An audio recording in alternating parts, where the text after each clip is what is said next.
जी बिस्मिल्लाहिर्रहमानिर्रहीम जी। Sialkoti pigeon lover के सब भरावां नूं वेलकम खुश आमदीद कहने दोस्तों।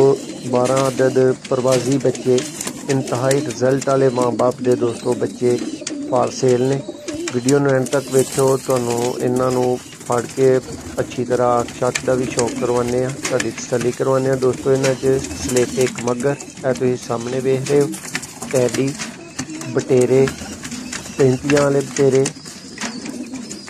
फिरोजपुरी पैडी क्रॉस, गोल्डन, यह सारे दोस्तों नस्लों के बच्चे ने। इन्हां दा तसल्ली बख्श तुहानूं शौक करवा दिंदे ते चेक करके जेडे भरा दी समझ आन अज ही साडे नाल राबता करके ते दोस्तों खरीद सकते हो। बच्चों की माशाअल्लाह बहुत डिमांड है, बहुत अच्छे दोस्तों कमेंट्स ने।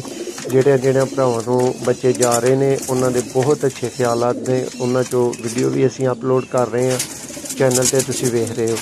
तो वीडियो नूं दोस्तों लाइक करना है, चैनल नूं सबसक्राइब करना है, ये भरावां दी मेहरबानी है। तो दोस्तों हुण बच्चों का तुहानूं शौक करवाने आ, वीडियो नूं एंड तक वेखोगे मज़ा आएगा। जेडे भरा दी समझ आए राबता अज ही कर लियो 0349 88 76 964 ते दोस्तों राबता करना है।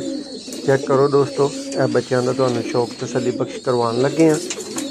तो मैं तुहाडे कोलों दोस्तों हुण बोलण दे मतलब इजाजत चाहांगा। बच्चों का शौक कर लो तसल्ली दे नाल, ते अज ही दोस्तों राबता करना शर्त है। ओरिजिनल दोस्तों बच्चे प्योरिटी दे विच बच्चे दोस्तों 35 वाले टैडी गोल्डन क्रॉस, फिरोजपुरी टैडी क्रॉस, ए वाले बच्चे दोस्तों, कमगर बच्चे, सलेटे कमगर बच्चे, ए दोस्तों बच्चे ने जिन्हां दे मतलब तुहानूं दस्सिया जा रहा। बहुत शुक्रिया। चैनल नूं सबसक्राइब भरा लाजमी कर लैन। हुण वीडियो दे विच दोस्तों तसल्ली दे नाल इन्हां दा तुहानूं शौक करवा रहे हैं, वो करो।